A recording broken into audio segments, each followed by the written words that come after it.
Hello everyone, I'm Marty, a master thesis student at Polytechnique Montréal, and today I'm going to talk about my paper, Learning a Generic Value Selection Heuristic inside a CP solver. So this is a joint work with Tristan François, Pierre Tessier, Louis Gautier, Louis-Martin Rousseau, and Quentin Cappart. Okay, so let's dig into it. So first of all, we're gonna talk about the motivations behind the paper, behind the topic. Then I'll talk about our contribution, CPIL, an hybrid solver. Then we'll talk about the results and then provide an analysis of these results. And then I'll conclude and talk about the limitations and opportunity for future research. Let's start. So let's start with a simple example of Sudoku solving. Well, we all know how to play Sudoku, right? So in Sudoku, at some point, we need to do what we call domain propagations. So here, for example, I can see that given these 3, 4, I can only place another 4 on this tile, given the constraint on this square. Well, I do this in a sequence, trying to propagate all the domains to reduce the domains of each tile. But at some point, well, I cannot do anything more, and I need to take what we call an arbitrary decision. So here, for example, I say that I take the arbitrary decision to put a 5 here, because otherwise I cannot complete the grid.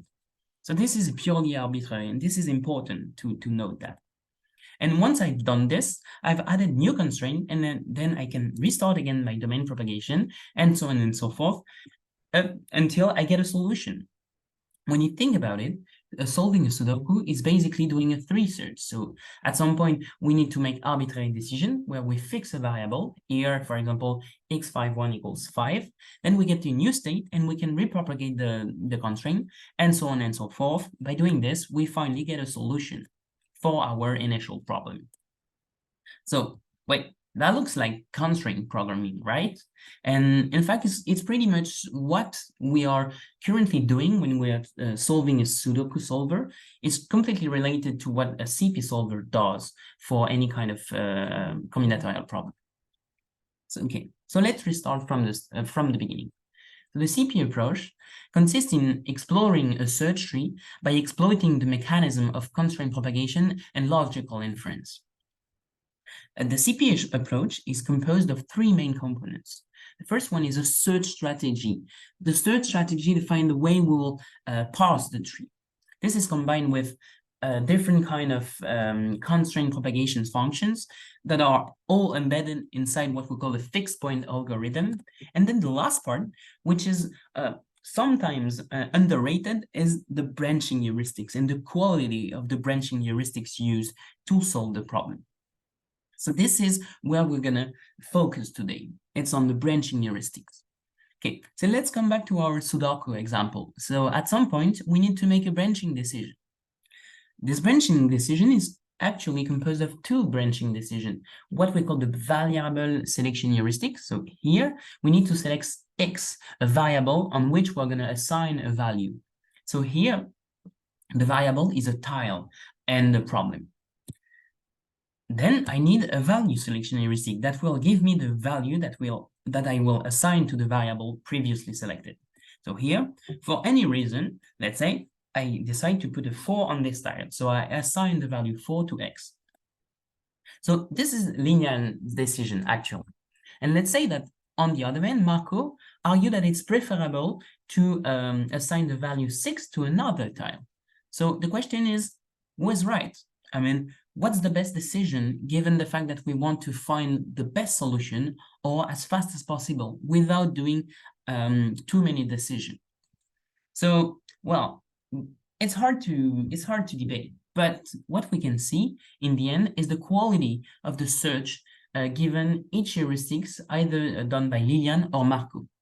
Lilian, for example, told us that she visited only 400 nodes and found 27 infeasible solutions. But in the same time, Marco visited kind of a bit more nodes, like just 32,000 nodes, and found much more infeasible solutions. So yeah, from that, we can conclude that Lilian has probably better branching heuristics regarding the fact of finding good solution as fast as possible. Well, the thing is that Well, I didn't say that, but actually Lilian is a Sudoku grandmaster and Marco is an absolute beginner. Maybe we can learn from that. Well, in fact, yes, we can learn from that. That means the thing is, to design good quality heuristics, you need to solve problems in a row. You need to have experience on the problem so that you know which decision is going to take you to a good quality solution and which other decisions is going to let you to an infeasible case. So why should we care? So in fact, branching heuristics, they define the shape of the search tree, which can significantly affect the solver performance when it comes to find the best solution or to prove the optimality within the smallest amount of nodes visited. And why it's a non-trivial problem? Well, because most of the time it requires expert knowledge, right? We need to solve problems. We need to solve a graph coloring. We need to solve lots of Sudokus only to get the best heuristics eventually that only apply for the Sudokus. So that's expert knowledge. In fact, only a few generic heuristics exist, and that's the problem, especially for value selection heuristics. We cannot design a good value selection heuristics for a large variety of problems. Again, it's often arbitrary and often problem specific, and we have absolutely no guarantee of optimality of the heuristic design. So here in this presentation, we're going to focus only on the value selection heuristic, but everything we will talk about today could completely apply for variable selection heuristic. Okay, let's get into it. Let's talk about the solution we came for. So the solution is called CP, which is a hybrid solver we designed exactly for that, to learn value selection heuristics. So the question that we are trying to answer is, can we design a generic approach to learn an optimal value selection heuristics for a given class of problem?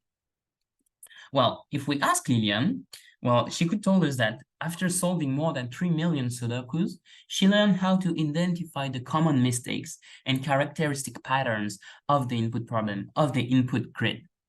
Well, that sounds like a reinforcement learning approach, right? And this is where this is what we tried in our work, trying to apply reinforcement learning, trying to solve in a row lots of very similar problems in order to extract characteristic patterns in order to make better decision, better branching decision. So our approach is composed of 4 components. The first one is reinforcement learning. We apply reinforcement learning within a CP solving process. When it comes to reinforcement learning, we need to define a reward signal. So we're going to present a bit of the thinking we had on how to design a precise reward signal, given the fact that we want to find the best solution as fast as possible. So the reward signal needs to reflect that. When it comes to reinforcement learning, we need to collect data. We need to solve in a row lots of problems. So we're going to talk about the data collection, and then we're going to also talk about the representation, how to representation CP problems, and how to process them in order to extract a branching decision. Let's get into it. Okay, reinforcement learning. So in reinforcement learning, the goal is the optimal control by an agent of an MDP, a Markov decision process. Question, what is a Markov decision process? Well, basically a Markov decision process is an environment. It's an environment on which an agent makes actions in order to maximize his reward. So here, for example, a really well-known is called the cartpole environment. Here we have a little cartpole, and the agents can either drive on the left or on the right, and the goal of the agent is to reach the top of the mountain, and so that he needs to go a few step backs in order to have enough speed to go up the hill and reach finally the flag in the top of the mountain.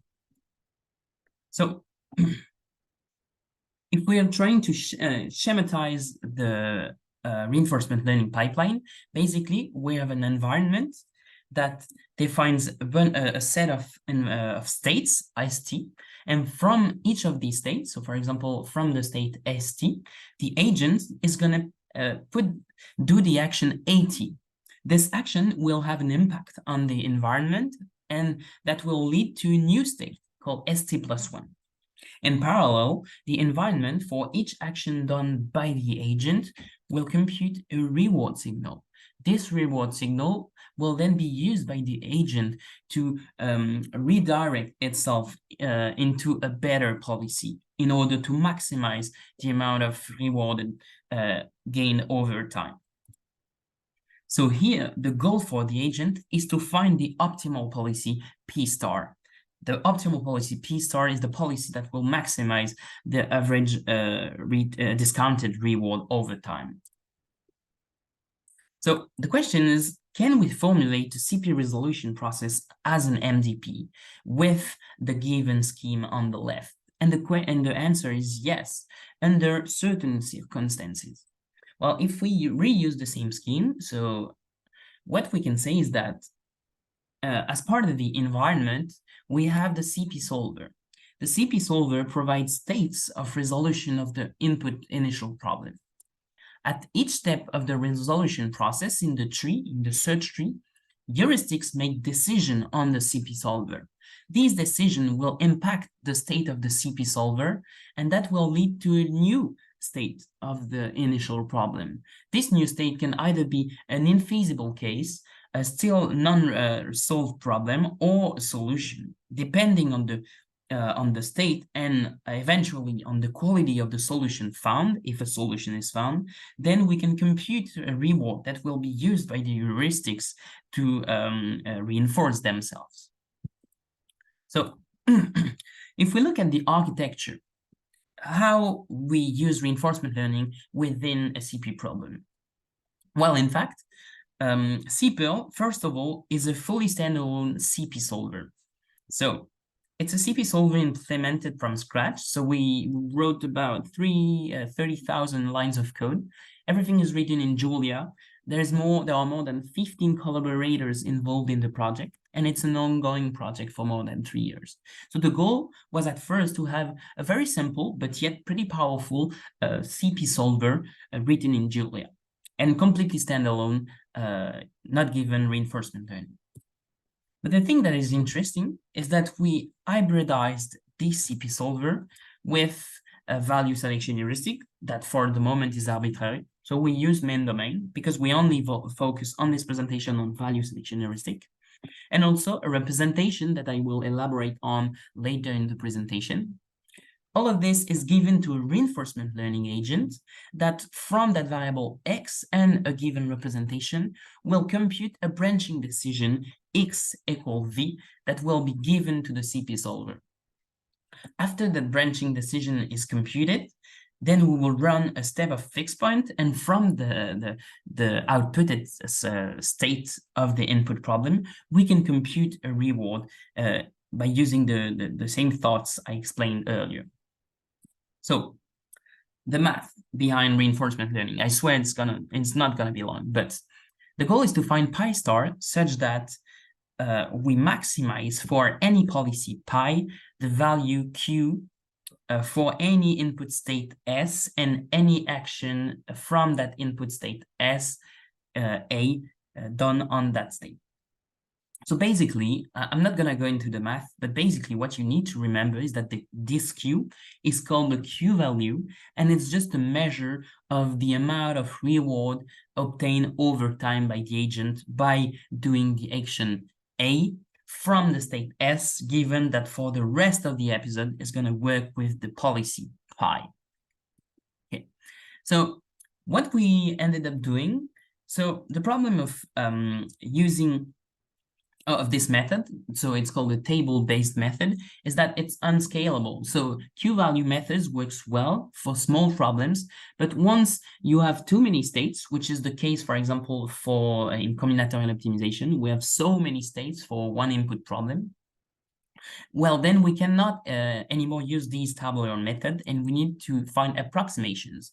This is where we use deep Q learning to approximate the Q value Q pi star with an approximator, Q theta, that we will optimize with its different weights theta in order to get as close as possible from that Q pi star. And how we do it, we use what we call a Q learning algorithm. So here, I won't go into the detail, but basically what you need to remember is that the Q theta is equal Q pi star, as long as this Bellman residual, defined here, is equal to 0 on average, because the policy can be stochastic, right? So this Bellman the residual defines us for any input state st, at, st plus 1, rt plus 1. It defines a value, it defines a loss function, and this loss function is continuous with respect to the parameters theta. So that means we can optimize it with like any sort of algorithm, like stochastic gradient descent. By doing so, we can eventually get closer and closer from the Q value of the optimal policy. And then finally, we get the optimal policy by just taking the action from any state S that maximize the Q value approximated just before. So this is for the reinforcement learning applied to CP. Quick point now on data collection. Well, I won't elaborate on this, but what you need to remember is that in our work, when we train an agent to make good decision on one class of problem, so let's say, for example, graph coloring or maximum independent set problem, well, we need to collect data for this. And for that, we basically solve a lot of problem generated from one single distribution of problem. So let's say, for example, graph coloring of size 50 with a certain density. We generated a lot of very similar problems, and from these problems, we tried with the reinforcement learning framework, we tried to solve them once after the others, and from this solving process, we extracted with the RL pipeline what were the good decisions to do in the generic case. Okay, third step of this pipeline is about the representation and how to process this representation.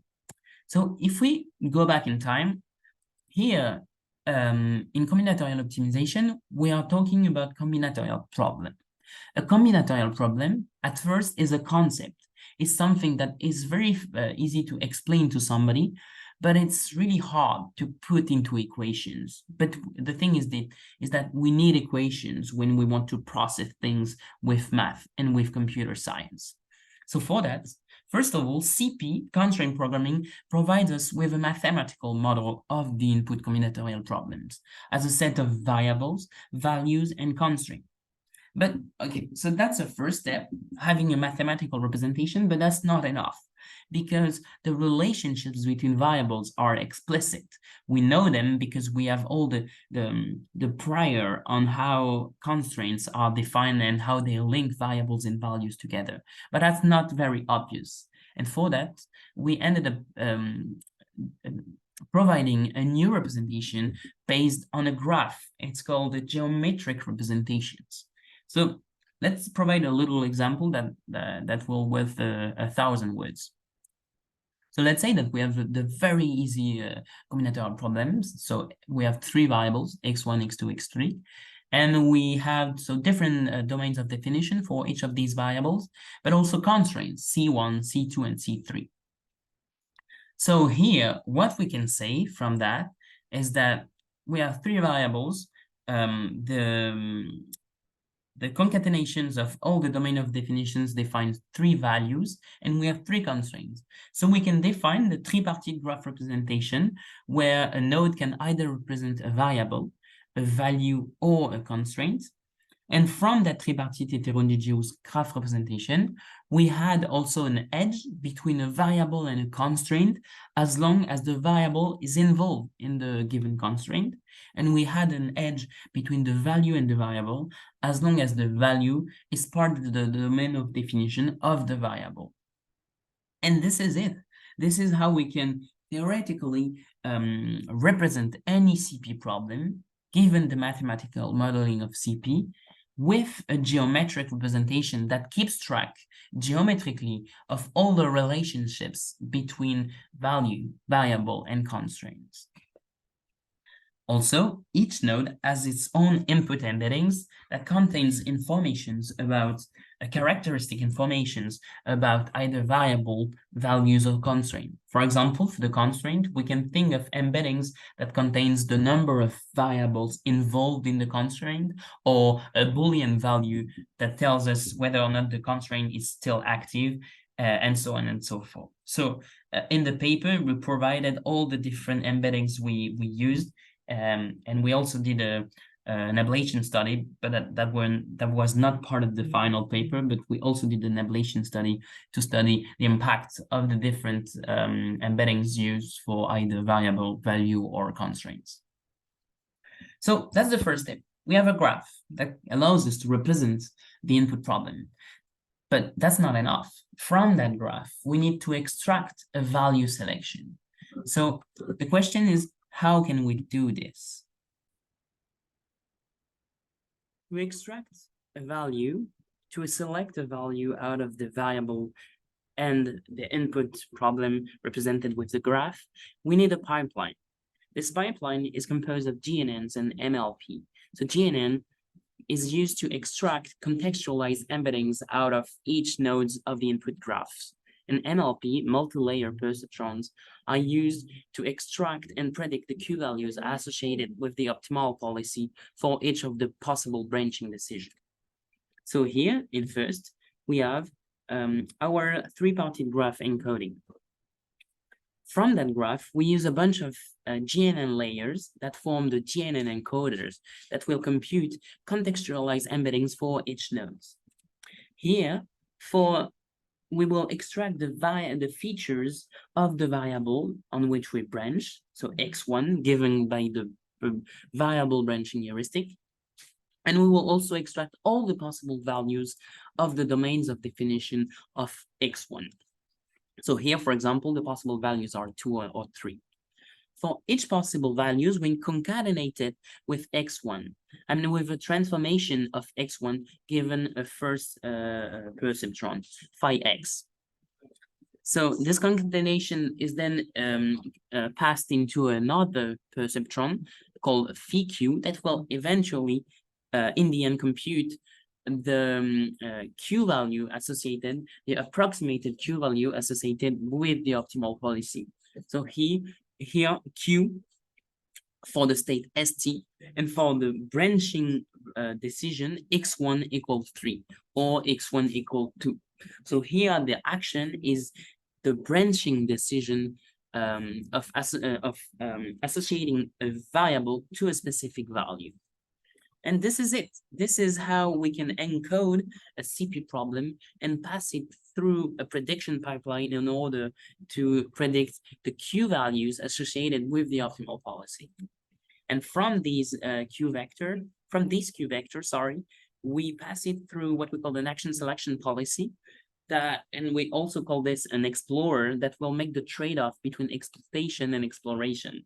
It's a central knowledge. It's a central point in reinforcement learning, the compromise, the trade-off between exploitation and exploration. And if you want to know more about it, I deeply recommend the book by Sutton and Bartow about reinforcement learning. It's kind of the Bible. So this is it for the representation and processing part. The last part is the reward signal. So as we said previously, what we're trying to do is to find good solution, the best one, as fast as possible. So the first question is, why is the reward signal an important characteristic? Well, in fact, it reflects the desired goal of the user. So here, we want either to get the certificate of optimality in a minimum amount of nodes, or find good solutions in a minimum amount of nodes.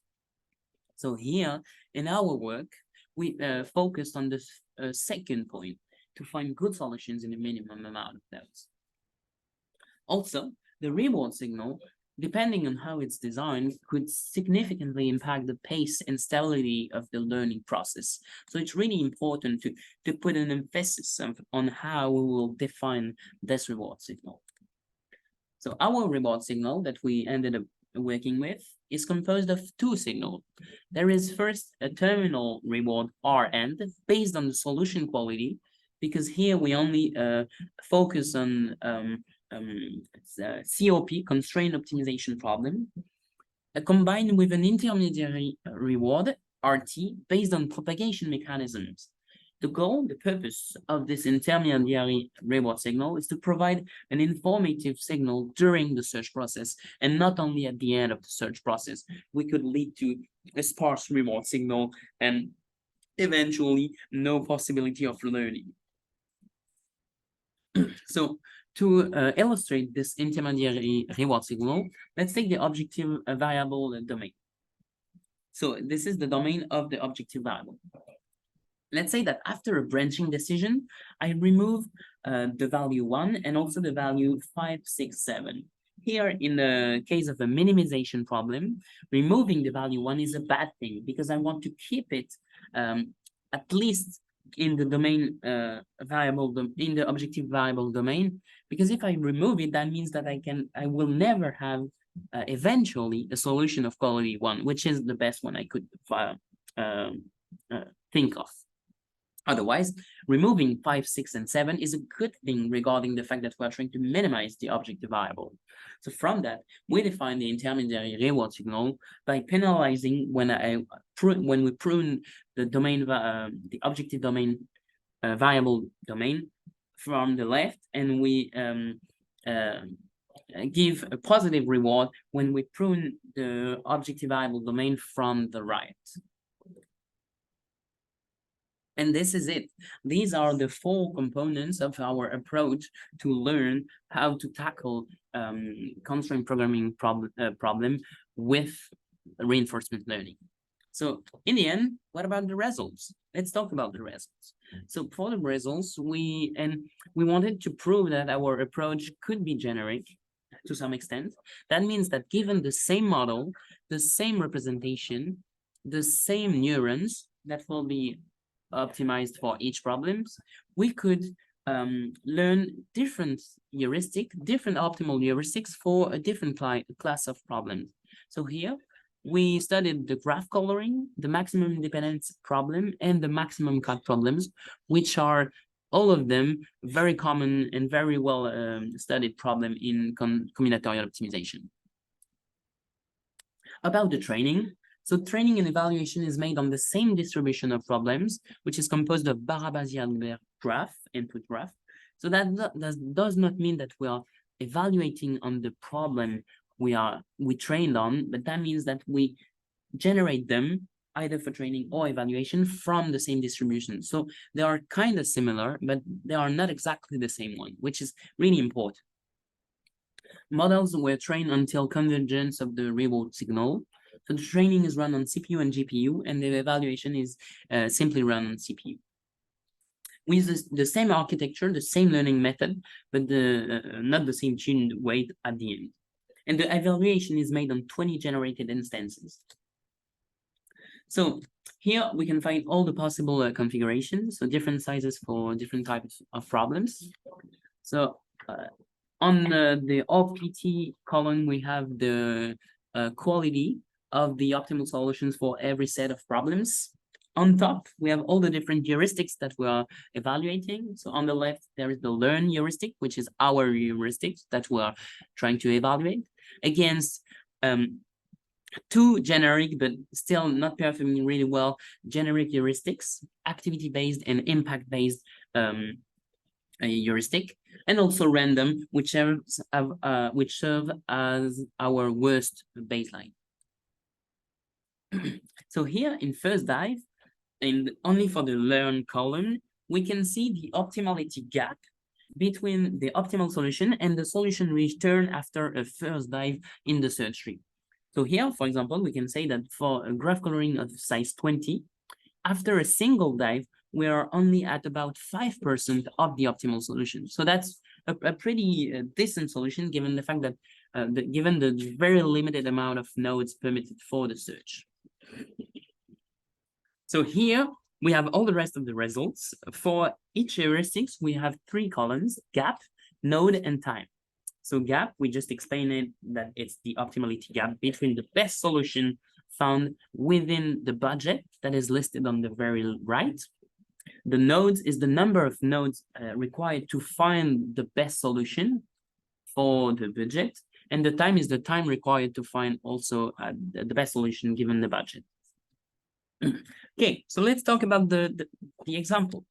So here, for example, for the biggest configuration of MaxCut, what we can say, for example, here is that the solution returned by the learned heuristic after a single dive is better than the best solution found by any of the other heuristics within 100,000 nodes permitted in the budget.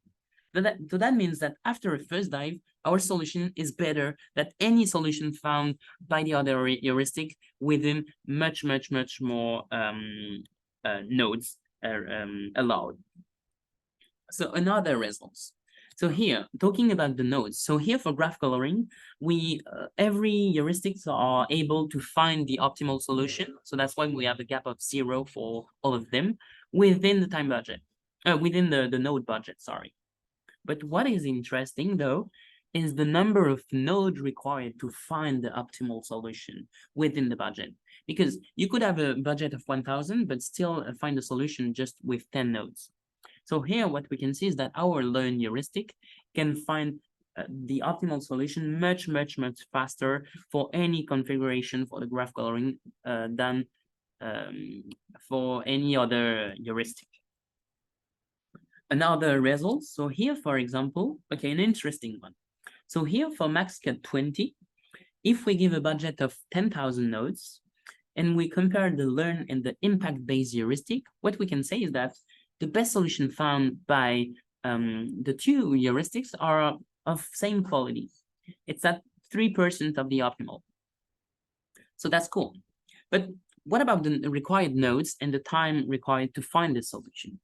So here, what we can see is that our heuristic learned parse much less nodes to find that solution. Only 3,700 nodes to find the solution, the best one, compared to almost 6,000 nodes required by the impact-based heuristics. So in a sense, our solution is better when it comes to node parsing. Otherwise, if we compare the time required to find such a solution, what we can see is that our heuristic took almost 2.5 times more time to get to that solution. So that's worse, right? And why do we have such a result? Well, because even though we parse less nodes, the inferring time of the different neural nets represent the overheads that takes time, much more time than, for example, the impact-based heuristic that is only purely tabular, where we only need to access the value, the impact computed for each branching decision. So in that sense, our heuristic is much slower, requires much more time. Okay, last result, it's about the performance profile.